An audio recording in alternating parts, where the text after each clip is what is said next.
Irmãos, vamos ler Mateus capítulo 5, a partir do verso 17. Mateus capítulo 5, a partir do verso 17. Diz assim a palavra do Senhor: Não cuideis que vim destruir a lei ou os profetas, mas cumprir. Porque em verdade vos digo que até que o céu e a terra, nem um jota ou um sem que tudo seja cumprido, qualquer pois que violar um desses mandamentos, por menor que seja, aos homens, será chamado o menor no reino dos céus. Aquele, porém, que os cumprir e ensinar, será chamado grande no reino dos céus. Se a vossa justiça não era dos escribas e fariseus, de modo nenhum entrareis no reino dos céus. Amém. Amém. Meus irmãos, a nossa proposta aqui nos próximos dias é falarmos sobre um tema muito importante e extremamente importante na Escritura, mas que infelizmente em nossos dias é um pouco negligenciado, anda um pouco esquecido, que é a relação entre Jesus Cristo e a lei de Deus, e especificamente a relação do que Jesus ensinou sobre os 10 mandamentos. Nós, como igreja de Jesus, nós, como povo de Jesus, prioridade é ser aquilo que Jesus ensina de Cristo. É isso que importa. E o que Jesus falou, o que Jesus ensinou, como Jesus pensava. Todo o resto, o que os homens pensam, o que os homens dizem, o que a igreja diz, isso é secundário em relação a Jesus. Então nós vamos explorar isso nesses dias. O que Jesus ensinava sobre os 10. Aquilo que Jesus ensinou deve ser absoluto, deve ser incondicional. E é isso que nós temos que sair daqui, tendo certeza, convicção que aquilo que eu, aquilo que você, aquilo que nós cremos a respeito da lei do Senhor é exatamente aquilo que Jesus ensinou. Eu espero poder ajudar vocês a se aprofundar nisso. E aqui na passagem que nós lemos, no verso 26, dizendo: Não cuideis que vim destruir a lei com os profetas, não vim destruir, mas cumprir. Aqui nós precisamos nos perguntar por que o Senhor Jesus, logo aqui no início do seu sermão, um dos sermões mais importantes de toda a trajetória ministerial de Jesus, Sermão do Monte, quase todo mundo já ouviu falar, pelo menos, esse conteúdo, mas esse foi um sermão mais ou menos no início do ministério terreno de Cristo. Jesus foi batizado, depois tentado no deserto, e um tempo depois ele pregou o Sermão do Monte. E no início do Sermão 5, 6, 7 do Evangelho de Mateus, também se encontra no capítulo 6 do Evangelho de Lucas. Mas logo no início, Jesus diz algo a respeito daquilo que eles não deveriam pensar. No começo do sermão, Jesus já fala: não pense isso daqui. Não cuideis, quer dizer, não penseis, não entendam errado. Jesus começa o sermão corrigindo a possibilidade dos ouvintes entender o contrário do que ele estava querendo dizer. Muito importante entender o início do sermão assim. Jesus começa o sermão dando um alerta. Não pense que eu vim destruir a lei dos profetas. E a gente tem que se perguntar por que Jesus se mostrou tão interessado em alertar que não era isso que ele veio fazer. Por que ele começa? Bom, se você questionar muitos dos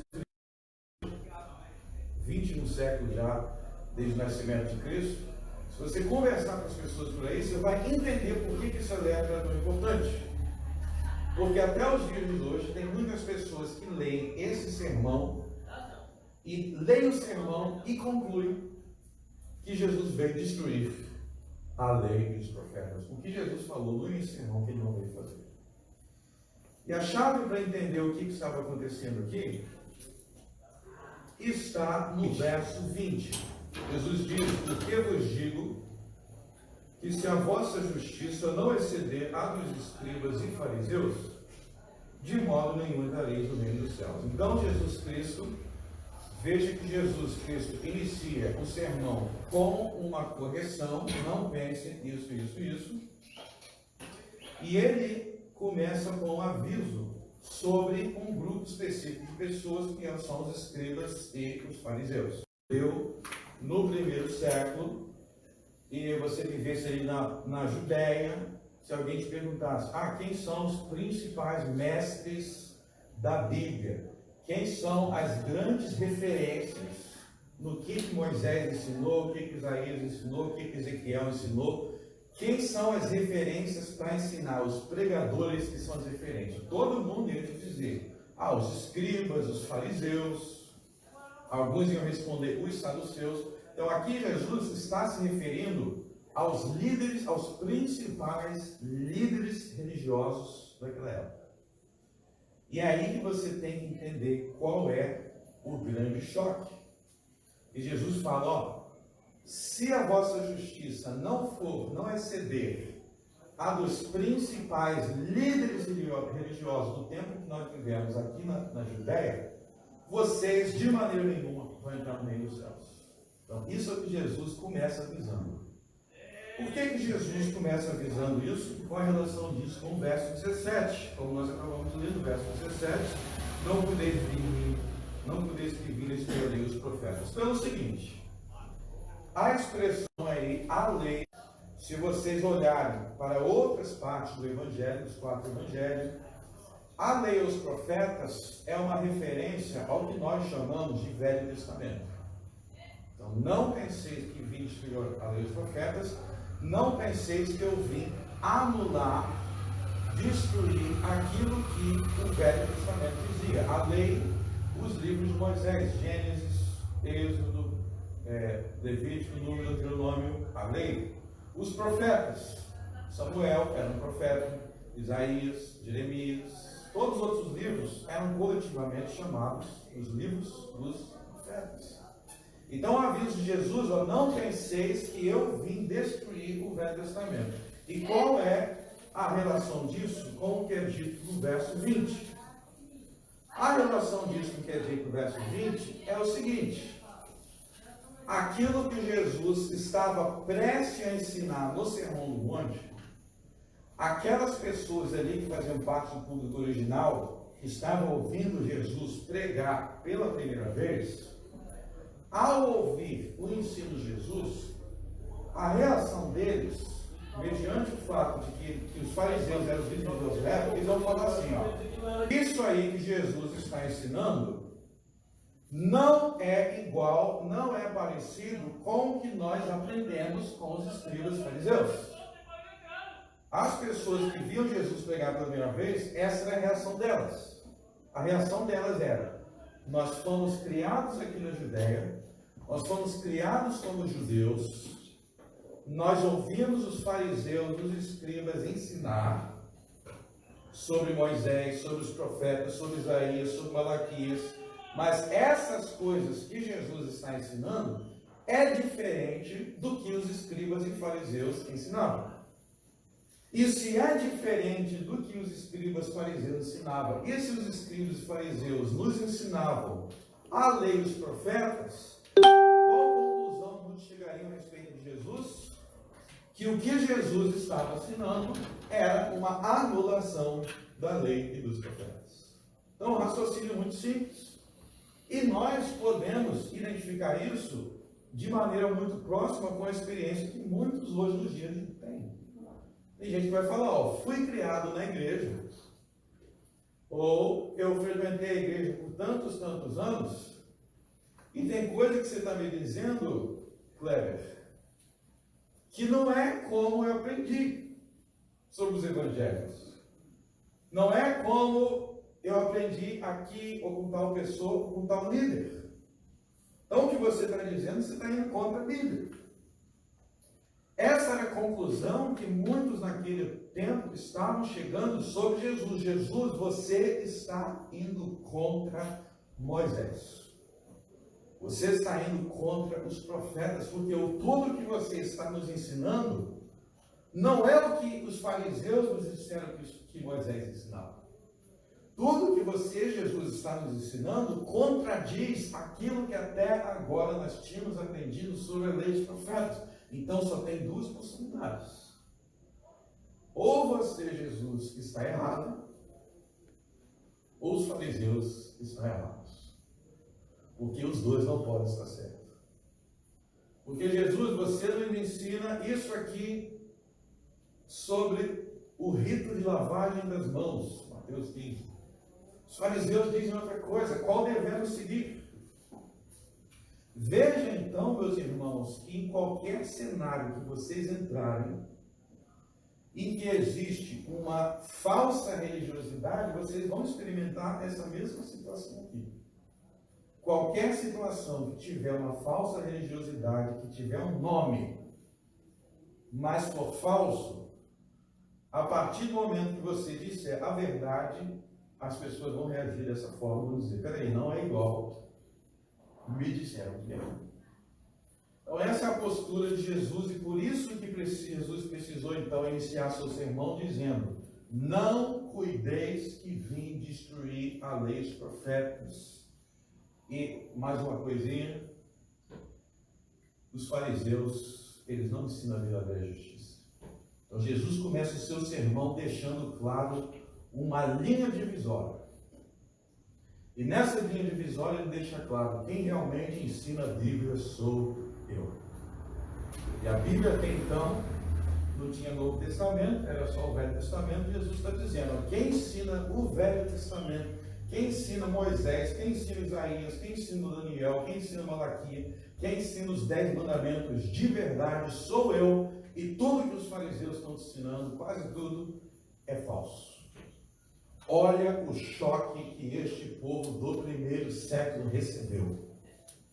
Veja que Jesus aqui não está criticando uma meia dúzia de gente, não está criticando a ralé, não está criticando o outro, ele faz um ataque direto contra os principais, a classe dominante de líderes religiosos naquele tempo. Ele diz, está tudo errado, e agora eu vou explicar o que é o certo. O objetivo de Jesus, então, de forma muito clara, nos 4 evangelhos, não é dizer Moisés estava errado. Não é dizer Isaías estava errado. Não é dizer o Velho Testamento tem que ser anulado, tem que ser desprezado, mas é dizer exatamente o contrário. Eu vim cumprir, verso 17, eu vim cumprir tudo o que estava escrito. É por isso que vocês podem ler os 4 evangelhos. E se vocês lerem os 4 evangelhos, vocês não vão encontrar absolutamente nenhuma passagem, nenhuma afirmação a respeito de Jesus, sem que aquela afirmação a respeito de Jesus já tivesse contido no Velho Testamento. Pode ler de Gênesis, quer dizer, de Mateus até Apocalipse. Os autores do Novo Testamento nunca dizem nada a respeito de Jesus que não houvesse uma passagem do Velho Testamento que já não tivesse dito aqui. Por exemplo, não preciso abrir aqui, mas eu vou recapitular. Se vocês abrirem na primeira página do Novo Testamento do Evangelho de Mateus, o que a gente lê lá no início do Evangelho de Mateus? Sobre o nascimento de Cristo de uma virgem. Ele vai contar, tinha uma mulher chamada Maria, e ela foi noiva de um homem chamado José, e vocês conhecem a história, e ela concebeu Jesus sendo virgem. Pergunta, esse fato que o apóstolo Mateus estava contando sobre Cristo, que ele nasceu de uma virgem, este é um fato inteiramente novo na Bíblia, ou isso já estava profetizado lá no Velho Testamento? Já estava profetizado. Ou seja, aquilo que ele está dizendo de Jesus, que nasceu de uma virgem, já estava contido no Velho Testamento. Você pula a página, Mateus 2, Jesus nasceu, aí vai lá dizendo, Jesus nasceu em Belém. O Velho Testamento dizia que Jesus nasceu em Belém, sim ou não? Sim, dizia que nasceu em Belém.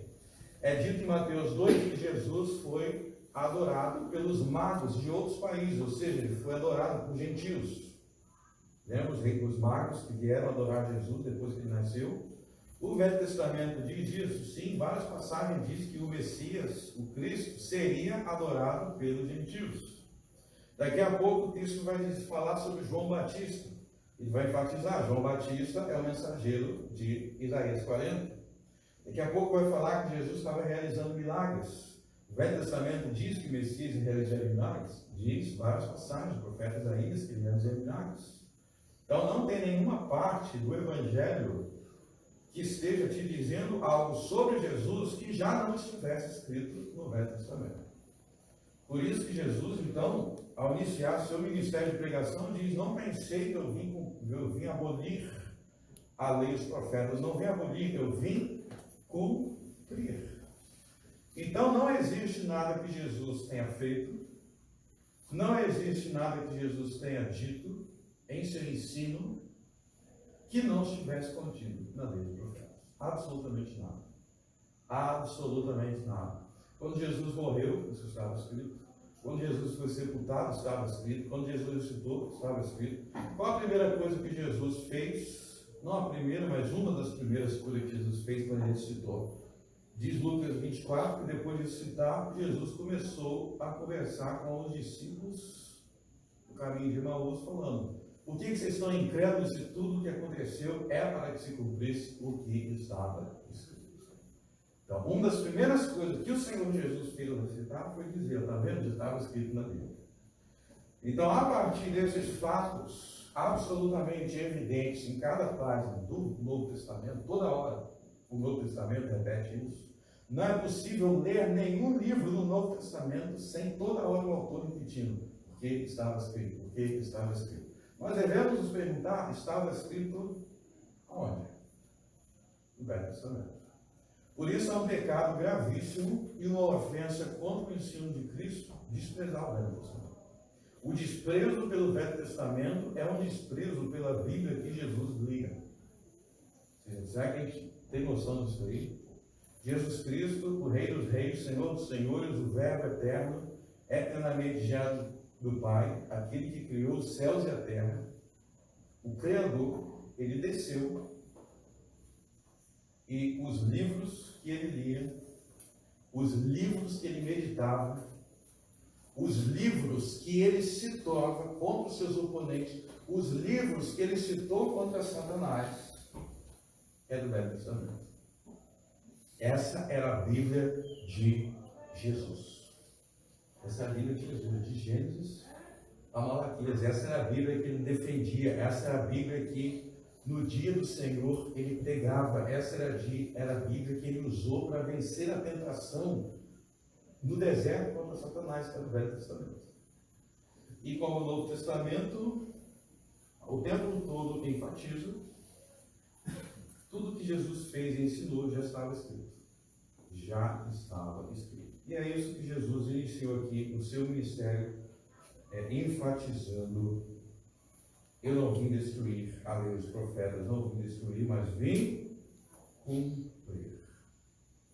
E nesse cumprimento, então, é aí que nós devemos nos perguntar: qual é o papel, então, daquela lei que já existia, a lei dos 10 mandamentos?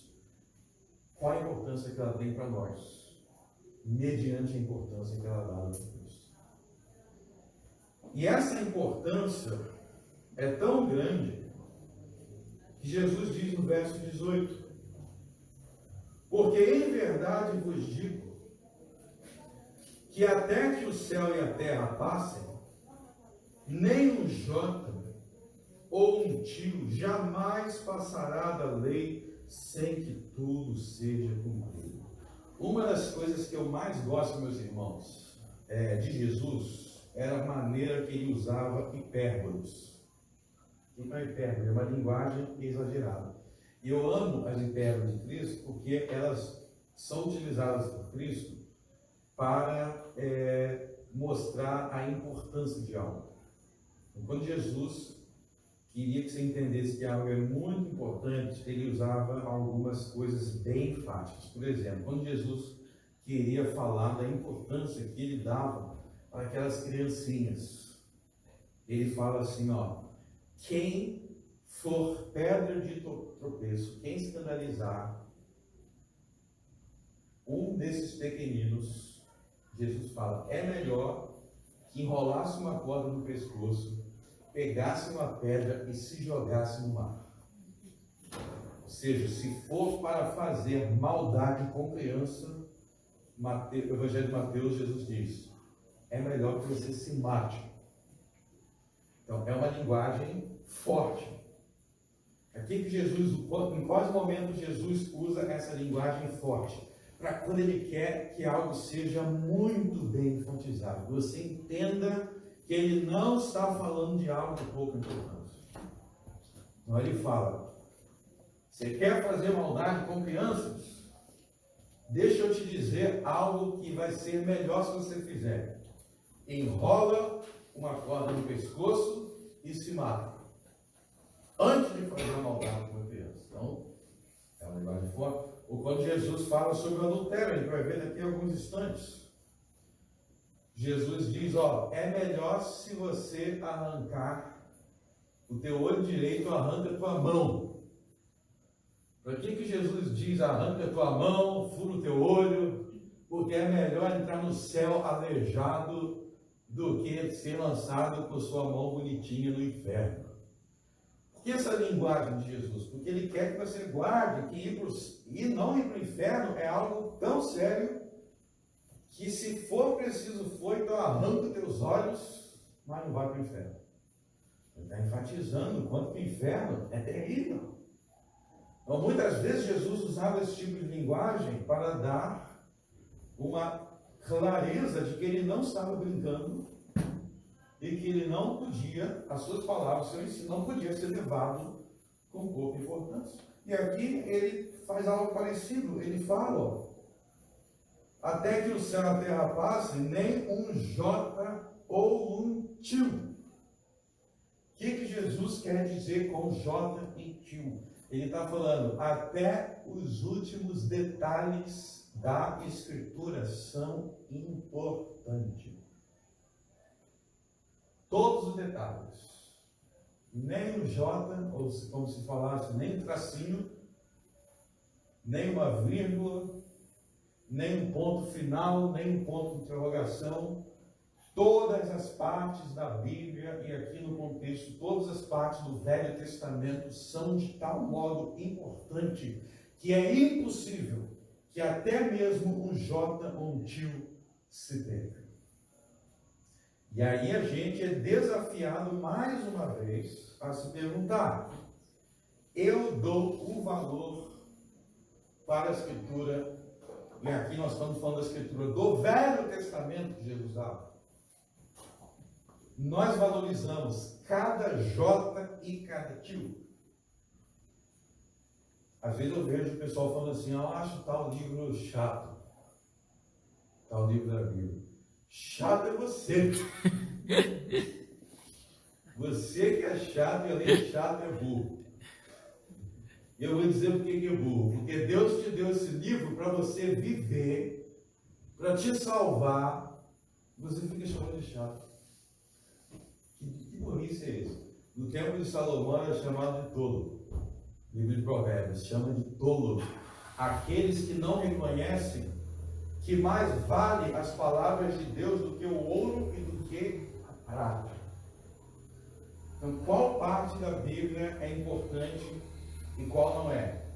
Todo jota e tio é importante, porque de toda palavra que procede da boca de Deus viverá o homem. Toda palavra que procede da boca de Deus. Toda. Eu estava lendo a genealogia e eu vi o nome desse cara aqui e eu acho que ele é irrelevante. Negativo. Se ele fosse irrelevante, o nome dele não estaria aí. Se o nome dele está aí, algum motivo tem. Porque quem colocou o nome dele aí foi Deus. Deus queria que você soubesse que o pai dessa pessoa foi Raquel. Por quê? Um monte de motivos. A gente poderia passar aqui analisando esses nomes. Então, quando a gente chega em qualquer passagem da Bíblia, a gente tem que, no máximo, você pode dizer, eu não entendi o que é isso daqui. Eu não sei para que é isso daqui, e isso é uma posição até de humildade. Não entendi, vou procurar saber, vou perguntar para quem sabe. Agora, jamais temos o direito de dizer que existe qualquer J e tio na Bíblia que não seja importante. Porque o Senhor Jesus diz, nem o J ou o tio. Está vendo a ênfase que Jesus diz? Ele podia falar assim, ó, toda a Escritura. Aqui ele quis enfatizar os detalhes. Os detalhes da Bíblia são importantes e são riquezas de Deus para você. Por isso que eu acho que a gente tem que entender que nós devemos crer, sim, em uma teologia de verdadeira prosperidade, de verdadeira riqueza. Isso aqui, meus irmãos, é uma riqueza, uma prosperidade muito grande. É uma prosperidade mesmo. Quando a Bíblia fala de prosperidade, está falando, em primeiro lugar, das riquezas que nós temos em Cristo Jesus, de ter um Deus que revelou para nós a verdade dele aqui. Quem tem isso daqui é rico. Tem mais do que qualquer um aí que tiver muito ouro, muita prata. Essa pessoa que tem muito ouro e muita prata, se ela não tem Cristo, se ela não tem a palavra de Deus, ela é pobre comparado com você que tem. Ela é miserável. Ela é triste. Porque ela não tem essa prosperidade aqui. Por isso, cada J e cada tio é muito importante. É muito valioso. Então, ame todos os livros da Bíblia. Ame Moisés, ame Isaías, ame Provérbios, ame os Salmos, ame o Apocalipse, ame as cartas de Paulo. Aprenda a ler todos eles, aprenda a valorizar todos eles. Essa é a lei e os profetas. E com base nisso, no verso 19, existe uma palavrinha aí muito importante no verso 19, qualquer, pois. Na Bíblia de vocês tem a palavra pois? Ou tem a palavra portanto? Pois. Pois, né? Então, a palavra pois quer dizer que aquilo que é dito no verso 19 é uma conclusão lógica do que é dito no verso 17 e 18. Ou seja, no verso 17 e 18, Jesus estabelece um pressuposto, ele repete algo que, na verdade, ele já deveria saber, que é que ele não veio destruir a lei dos profetas, e com base nisso, qualquer pois, ou seja, portanto, ou seja, por que eu não vim destruir a lei dos profetas? Sendo assim, qualquer que violar um desses mandamentos, por menor que seja, e assim ensinar aos homens, será chamado o menor do reino dos céus. Aquele, porém, que os cumprir e ensinar, será chamado grande no reino dos céus. Qual é a importância disso aí no verso 19? Quando ele diz, por menor que seja, no verso 19, qualquer coisa que violar um desses mandamentos, por menor que seja, essa expressão por menor que seja é equivalente ao J ou tio do verso 18. Então, novamente, Jesus está querendo enfatizar que até os pequenos detalhes são importantes. Qualquer que violar um desses mandamentos, por menor que seja, até o J, até o tio, até aquele pequeno detalhe, já não está certo. Por quê? Porque tudo que Deus diz é importante. Todo mandamento que existe de Deus para você é importante. Não existe para eu falar, não, esse detalhezinho aqui pode ignorar, porque não é muito importante. Não. Negativo. Jesus, novamente, você vê que duas vezes, então, Jesus chama atenção para os detalhes. Por que isso? Porque nós temos a tendência de querer olhar para o todo sem olhar para os detalhes. Isso é um problema grave. Ah, você acredita na Bíblia? Acredito. Você acredita que a Bíblia é a palavra de Deus? Acredito. Ah, mas só tem esse detalhezinho aqui que isso aí quem fala é muito chato. Isso aí deixa para lá. E tem esse detalhezinho aqui também. Daqui a pouco o teu J e tio já virou o alfabeto inteiro. Já virou A, B, C, D, não é mais ponto final. De tanto detalhezinho que foi encontrando. Então você vê que a ênfase de Jesus é: seja fiel até no pouco. Quem é fiel no pouco, será fiel no muito. Então a ênfase de Jesus é que não tem nenhuma parte da Bíblia que não seja importante, não tem nenhum mandamento de Deus que Deus tenha te dado, que Deus exige que você cumpra, que não seja importante. E qualquer coisa que violar aqueles mandamentos será criticado, será responsabilizado diante de Deus. Não vai ter desculpa. Isso aqui é pequenininho. Mas eu quero enfatizar que no verso 19, esses mandamentos aí do verso 19, são os mandamentos da lei e dos profetas. Ou seja, são mandamentos que já existiam no Velho Testamento. Não pode ser mandamentos diferentes do que já existia no Velho Testamento, porque o verso 19 ele diz a palavra pois. A palavra pois quer dizer que o que é dito no verso 19 é uma conclusão do que ele disse no verso 17 e 18. Isso que ele estava falando no verso 17 e 18 sobre a lei e sobre os profetas. Se ele estava falando sobre a lei e os profetas, no verso 19, os mandamentos só podem ser mandamentos que já existiam no Velho Testamento. E por isso que é tão grave o que é ensinado para alguns hoje em dia. De que, não, se existe aqui um mandamento que era no Velho Testamento, não preciso me preocupar com ele. Como que você não precisa se preocupar com ele? Se Jesus nos avisou, não penseis que vim destruir a lei dos profetas, não vim destruir, mas cumprir. Mas tem isso aqui que é pequenininho. Não interessa. Importante. Deus, por acaso, é homem para julgar a conversa fora? Deus não é homem para julgar a conversa fora. Tudo que Deus diz é importante. Não viverá o homem somente de pão, mas de algumas palavras que procedem da boca de Deus? Não. De toda palavra que procede de Deus. Ai do homem que, tendo Deus falado, ele diz: Senhor, algumas coisas que você diz não são importantes.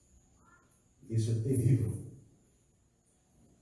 E nós vemos então que Jesus, depois de enfatizar a importância do Velho Testamento, a lei dos profetas, depois de enfatizar o verso 18, que essa importância abrange todos os livros, cada J, cada palavra, depois de enfatizar que, portanto, nós devemos preservar a lei de Deus como padrão de justiça, até aquelas que parecem ser menores, Jesus vai fazer uma crítica contra os fariseus, que eu comentei aqui. Por que essa crítica no verso 20 contra os fariseus? Porque, como eu já disse, as pessoas daquele tempo, elas achavam que os fariseus é quem ensinava a lei dos profetas de maneira correta.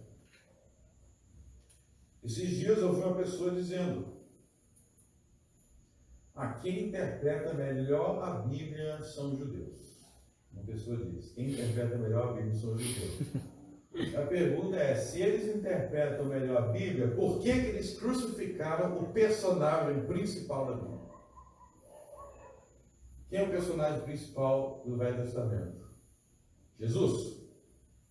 É o personagem principal do Velho Testamento. O Velho Testamento inteiro é sobre ele. Então, se você rejeitou Jesus, que é o caso da maior parte do povo judeu do primeiro século, quer dizer que você não entendeu. o Velho Testamento. Jesus é o personagem principal do Velho Testamento. Ele enfatizou isso lá no dia que ele ressuscitou. Jesus falou: seus tolos, seus nécios, tardios de coração, vocês não entenderam que o que aconteceu comigo era o que estava escrito em Moisés e os profetas? Então, por que a gente está tratando pessoas que não seguem Jesus como se fossem grandes entendedores da Bíblia? Se eles não seguem Jesus, eles não entendem nada. Não enxergam. Se você lê o Velho Testamento e não enxerga Jesus ali no Velho Testamento como personagem principal, meu irmão, espiritualmente falando, você não enxerga aqui, ó, na sua frente. Você é um cego. Quem não enxerga Jesus no Velho Testamento é o personagem principal. Sabe quem libertou o povo de Israel da escravidão no Egito? Foi Jesus. Jesus libertou Israel da escravidão no Egito. Se tiver alguma dúvida sobre isso, leia a carta de Judas. Ele fala sobre isso lá. Leia Hebreus capítulo 11. Hebreus capítulo 11, o apóstolo diz que Moisés escolheu sofrer por amor a Cristo. Por amor a Cristo. Por quê? Porque Cristo é o Deus de Israel. O Deus do Velho Testamento não era o Pai, o Filho e o Espírito Santo. Não existe outro Deus. Quem é Jeová? O Pai, o Filho e o Espírito Santo. Um só Deus em três pessoas. É assim que sempre foi. Não só no Novo Testamento. Então, a necessidade de Jesus falar: olha esses caras aí, os fariseus, eles não entendem nada, era por isso. Porque aquele povo, em meio às trevas que eles viviam, eles pegavam esses líderes religiosos que eles tinham como referência, na verdade não deveriam ser referência. Porque eles diziam que ensinavam a Escritura, mas era tudo errado. É isso que Jesus está querendo enfatizar. Esses homens aí, os escribas fariseus, que vocês têm como referência, que vocês acham que é o topo, que vocês acham que são os grandes entendedores, eles estão indo para o inferno, e se vocês não forem, se a vossa justiça não exceder a deles, vocês vão para o inferno também. É isso que Jesus está falando. Então aqui a gente vê Jesus enfatizando não seguir só porque os grandões estão dizendo. Não faça só porque os famosos disseram que é assim.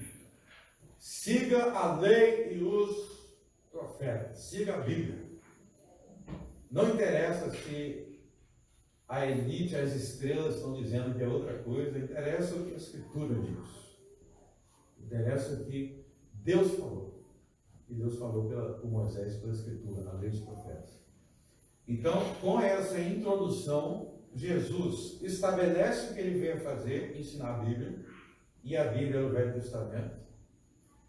Estabelece a necessidade de não confundir ele com esses falsos mestres. É isso que Jesus está falando.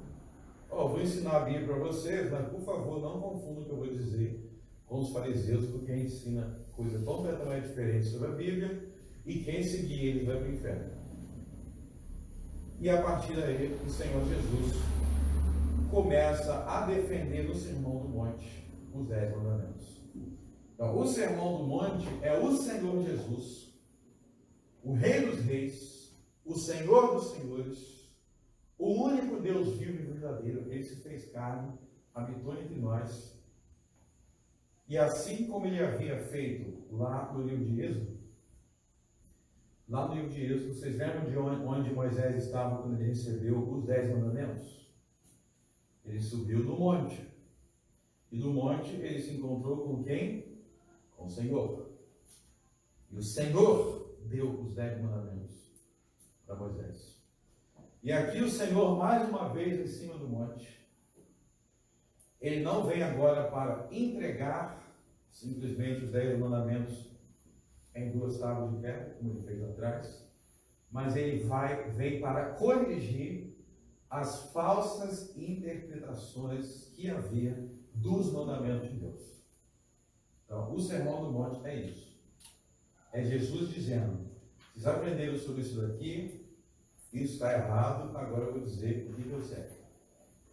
Eu vou dizer o que é o certo, não como uma novidade, não como algo que não existia, mas eu vou reafirmar, eu vou esclarecer o sentido que os mandamentos sempre tiveram, mas esse verdadeiro sentido foi obscurecido pelas mentiras, pelas heresias, pelo falso ensino daqueles que vocês reverenciam como grandes mestres, os escribas e os fariseus.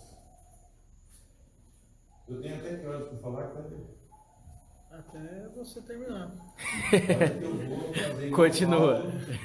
E vai ter gente aí caindo. Eu te aqui. Eu só não tenho de novo ressuscitado. Eu tô aqui na janela, mas eu tô de pé, né? Então, Então você está na janela. Então, ok. Então, a partir do verso 21, nós temos comentários sobre mandamentos específicos. E eu vou fazer aqui eu vou fazer uma geral primeiro, antes da gente aprofundar nesses detalhes. Dos versos 21 até o verso 26, vocês estão acompanhando? Deixa a Bíblia aberta e acompanha.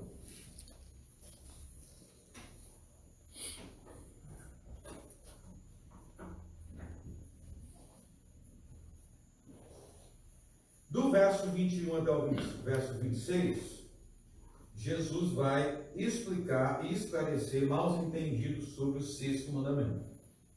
Do verso 21 ao 26 é o sexto mandamento. Dos versos 27 até o verso 32 é terceiro mandamento.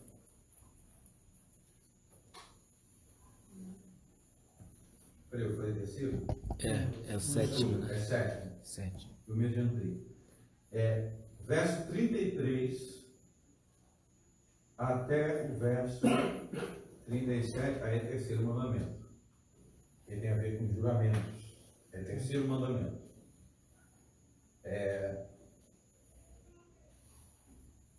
Do verso 38 até o verso 48, são diretrizes gerais sobre amor ao próximo. Segundo. Amor ao próximo. A gente vai falar sobre a relação entre o amor ao próximo e os 10 mandamentos, nós vamos se aprofundar aqui. O capítulo 6 inteiro, estão vendo o capítulo 6? O capítulo 6 inteiro é o primeiro mandamento. Ok? O capítulo 6 inteiro é o primeiro mandamento. E o capítulo 7 é a finalização do sermão e não lida com mandamento específico, mas é no encerramento. Não vou falar sobre isso, doutor Tadinho. Mas o que eu quero enfatizar aqui é que as diferentes partes do sermão são explicações sobre diferentes mandamentos e, sendo mais específico, esclarecimentos sobre o verdadeiro sentido desses mandamentos em contraste com as deturpações dos escribas e dos fariseus. Ou seja, no Sermão do Monte, o Senhor Jesus, ele não introduz nenhum mandamento novo. Isso é muito importante. Não existe no Sermão do Monte nenhum mandamento que já não existia no Velho Testamento.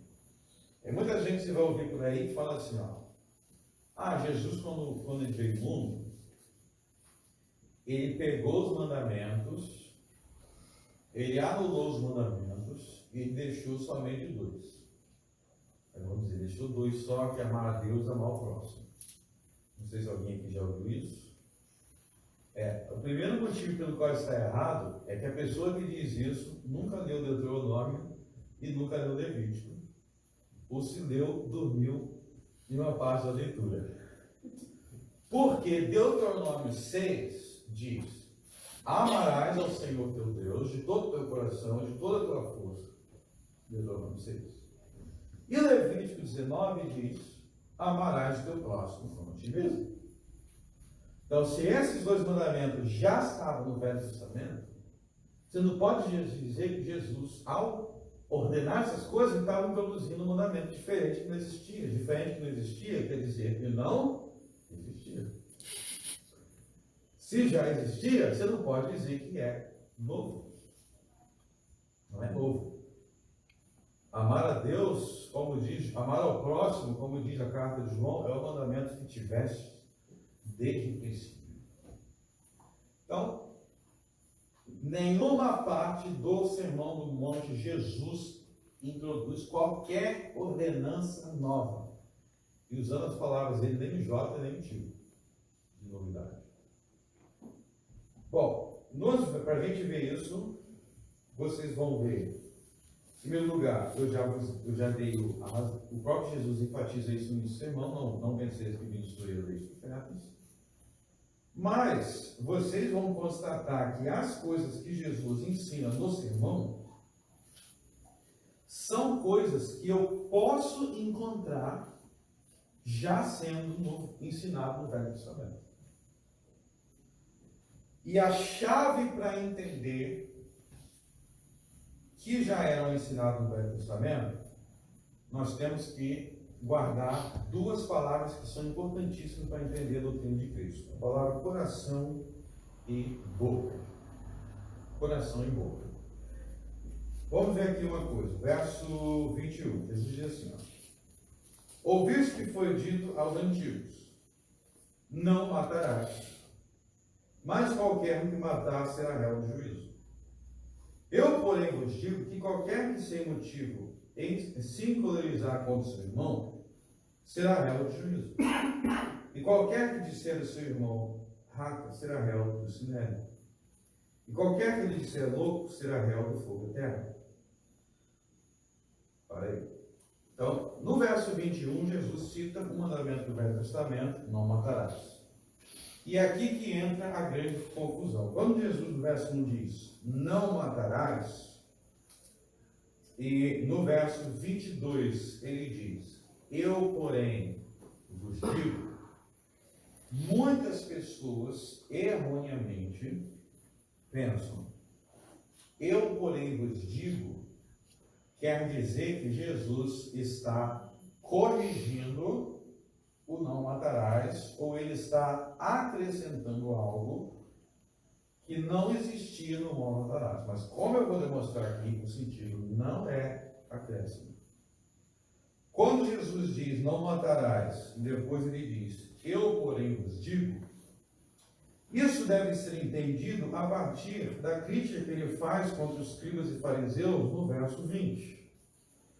O eu, porém, vos digo não é um acréscimo ao que tinha sido dito antes, mas é um esclarecimento sobre o verdadeiro sentido do que havia sido dito antes. Vou dar um exemplo para vocês.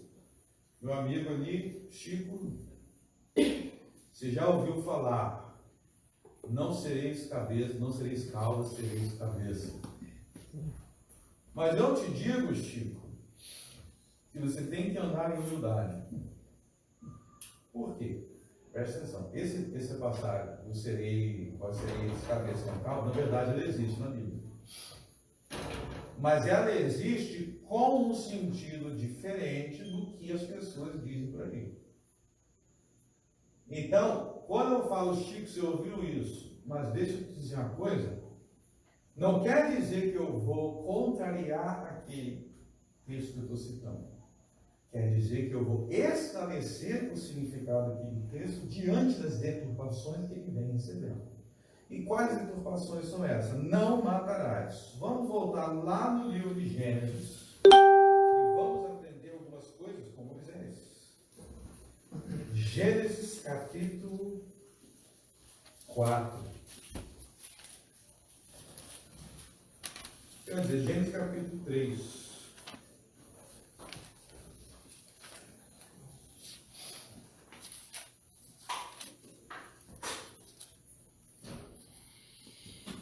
Gênesis capítulo 3, vamos ler?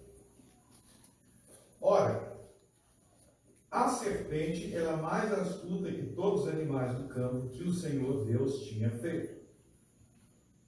E esta disse à mulher: é assim que Deus disse: não comereis de toda árvore do jardim?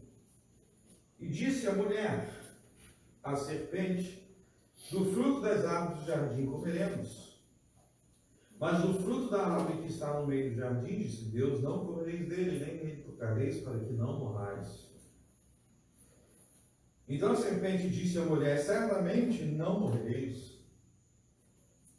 Porque Deus sabe que no dia em que dele comerdes se abrirão os vossos olhos, e sereis como Deus, sabendo o bem e o mal.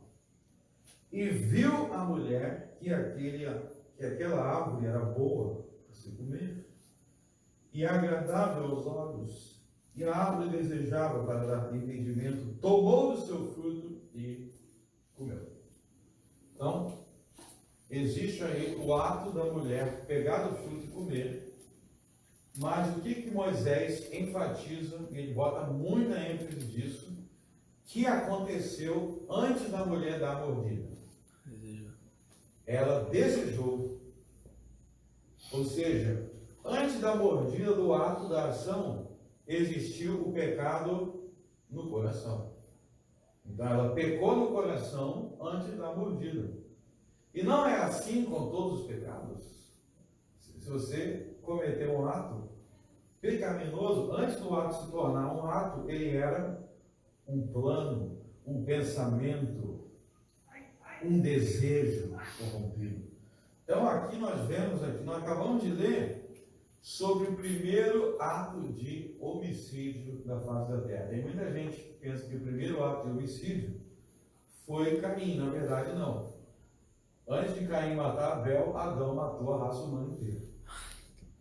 Antes de Caim matar Abel, Adão, não é isso que Paulo diz, em Romanos 5, por um só homem, nós vamos morrer. Assim como por um só homem, nós vamos ressuscitar. Então nós vemos aqui um ato de morte. Deus avisou: você vai morrer. Deus falou: certamente morrereis. E Eva e depois Adão vai comer também.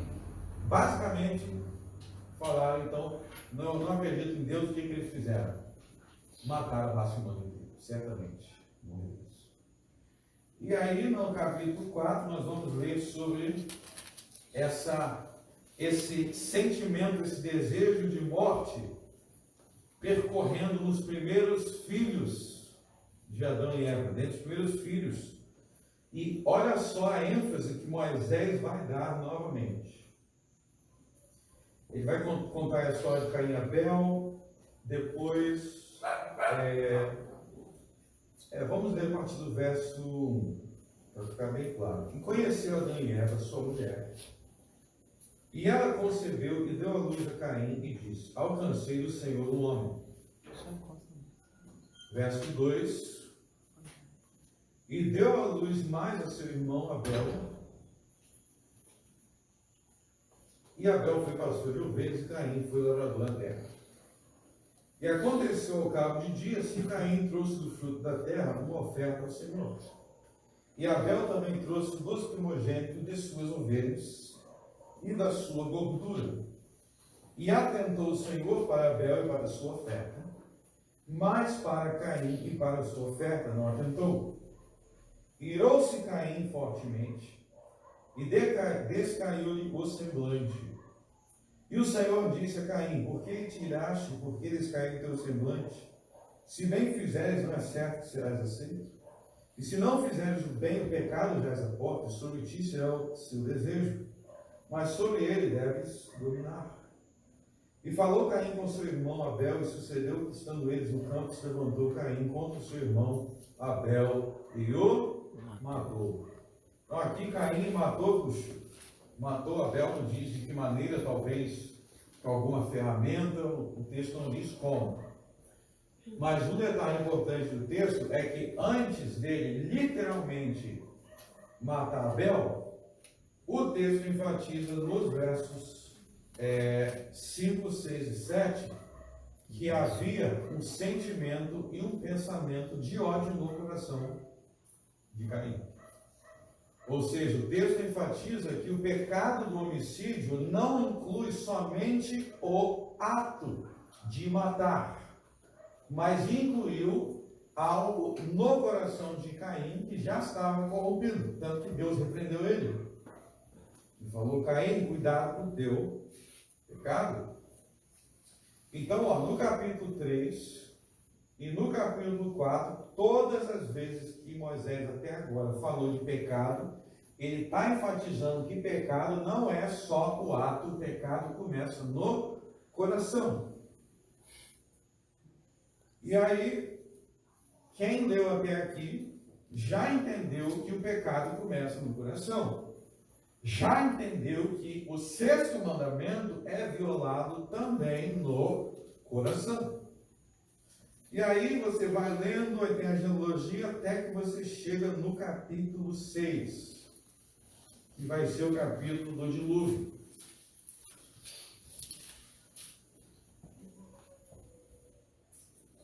E no capítulo do dilúvio, olha só o que Deus vai falar sobre o pecado que havia na terra no verso 13. Então disse Deus a Noé, verso 13, Gênesis 6, 13. Então disse Deus a Noé: o fim de toda a carne é visto perante a minha face, porque a terra está cheia de violência. Presta atenção, violência. Violência é o sexto mandamento. Violência é o pecado atentando contra a vida humana. Isso que é violência. Então aqui a ênfase, quando Deus fala que vai, ele enfatiza que tem muita violência na terra. Veja que a violência, ela suscita a ira de Deus.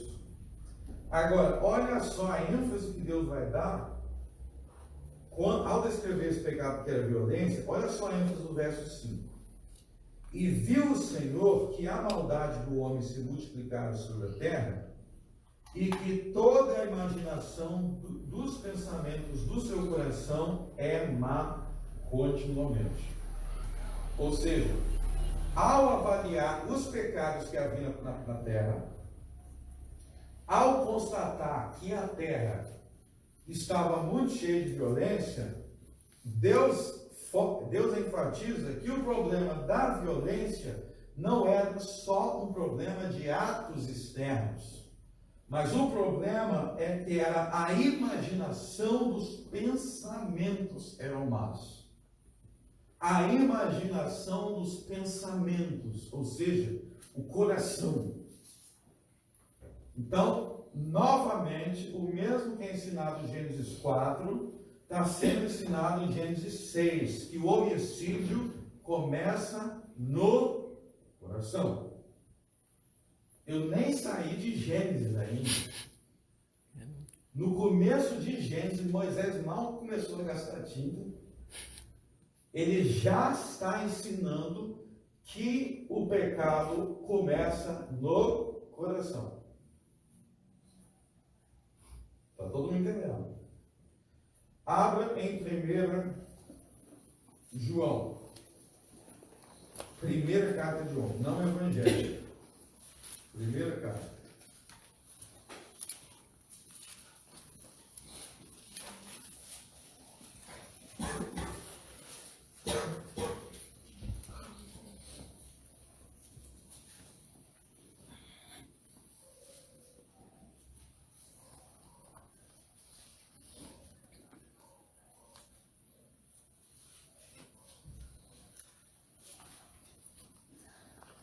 Primeiro João, capítulo 3.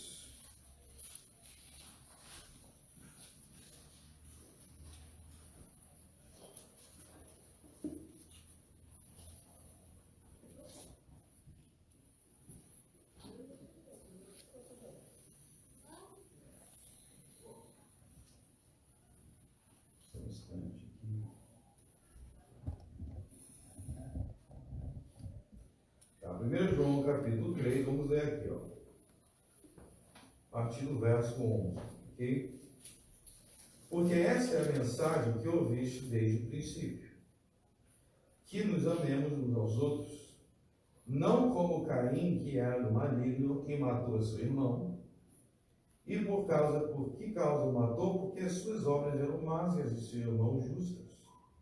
Meus irmãos, não vos maravilheis se o mundo vos odeia. Nós sabemos que passamos da morte para a vida, porque amamos os irmãos. Quem não ama seu irmão permanece na morte. Qualquer que odeia a seu irmão é homicida. Então vamos lá, homicídio é um pecado contra o sexto mandamento. O sexto mandamento é não matarás. Homicídio é um pecado contra o sexto mandamento. O que João está falando? Que o sexto mandamento ele é violado não só com atos externos, mas quando existe ódio no coração. Qualquer que odeia é um ato do coração. Qualquer que odeia seu irmão viola o sexto mandamento. E qual é o exemplo que João cita para provar isso? Ele cita Gênesis capítulo 4. E ele enfatiza que em Gênesis capítulo 4, a ideia de que o homicídio ele é violado já no coração, já existia em Gênesis capítulo 4, tanto que ele cita o exemplo de Caim e de Abel. Essa é a chave para entender tudo que Jesus ensina no Sermão do Monte. E para ser comprovado que no Sermão do Monte Jesus não introduziu nada novo. Vamos voltar então agora para Mateus 5.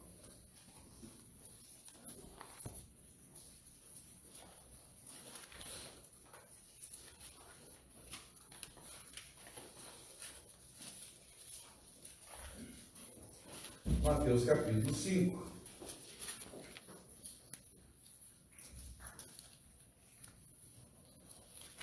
Verso 21. Qualquer que ouviste que foi dito aos antigos, não matarás. Mas qualquer que matar será réu do juízo. Eu, porém, vos digo que qualquer que, sem motivo, se encolerizar contra o seu irmão. Sem motivo se encolerizar contra o seu irmão. Quem é que fez isso? Alguém lembra de alguém? Caim. Caim foi considerado o quê? Homicida. Segundo João, ele foi homicida só quando ele puxou a faca. Eu acho que não tinha revólver naquela época. Só quando ele matou, literalmente, pegou para matar. Não, João disse que ele era homicida já quando ele, sem razão, se encolerizou contra seu irmão, porque o pecado começa no coração. Logo, se o pecado começa no coração, e se isso já é o que Moisés ensinava desde os primeiros capítulos, como que eu posso dizer que Jesus está introduzindo ensino novo? O ensino de Jesus, no verso 22, é um dos primeiros ensinamentos da Bíblia inteira. Nossa. Gênesis capítulo 4 ensina o que Jesus diz em Mateus capítulo 5, verso 22. Quando a Bíblia narra os dois primeiros homicidas, Adão e Caim, quando narra os dois primeiros homicidas, nos dois casos, Moisés enfatiza o que está escrito no verso 22. O coração é onde começa o pecado. Por isso que a gente não pode ler isso daqui e falar, ah tá, agora, se eu planejar no meu coração, agora é pecado no Novo Testamento. Não, meu irmão. O sexto mandamento sempre foi assim. Quem disse que não era assim? Eram os escribas e os fariseus. Porque os escribas e fariseus focavam só no exterior. Eles focavam em dizer que o pecado era só cometido quando se consumava o ato. É só quando você consumou que pecou. E Jesus está dizendo, não. Não foi isso que Moisés ensinou. Não foi isso que os profetas ensinaram. Não é isso que está escrito na lei. A lei mostra que o pecado é quebrado já no coração. Está lá em Gênesis 3, primeira vez que fala pecado. Está lá em Gênesis 4, está lá em Gênesis 6. Está lá em toda a lei e os profetas. O pecado, você quer tratar do pecado da sua vida? Você tem que começar tratando não do que você faz, mas do que você pensa. Você começa tratando o pecado, Jesus disse, lava o interior do prato e do copo. E aí o exterior estará limpo. Mas Jesus não estava ensinando nada novo. Ele estava reafirmando, defendendo, esclarecendo o que a lei dos profetas sempre dizia. É isso que Moisés sempre ensinou.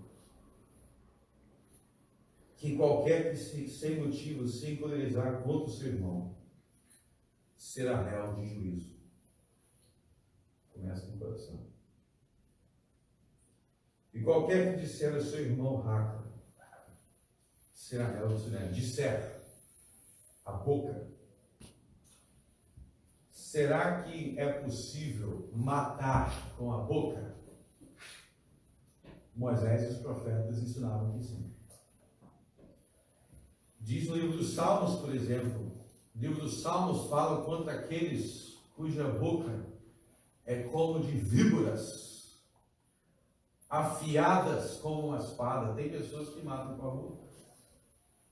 Jesus está ensinando o sexto mandamento. Matar não é só quando você puxa uma arma e dê um tiro. Agora eu verdadeiro homicida. Não. Começa no coração, do coração vai para a boca e depois se torna uma ação consumada. Então é isso que nós vamos estar vendo nas seguintes aulas, nas seguintes palestras aqui.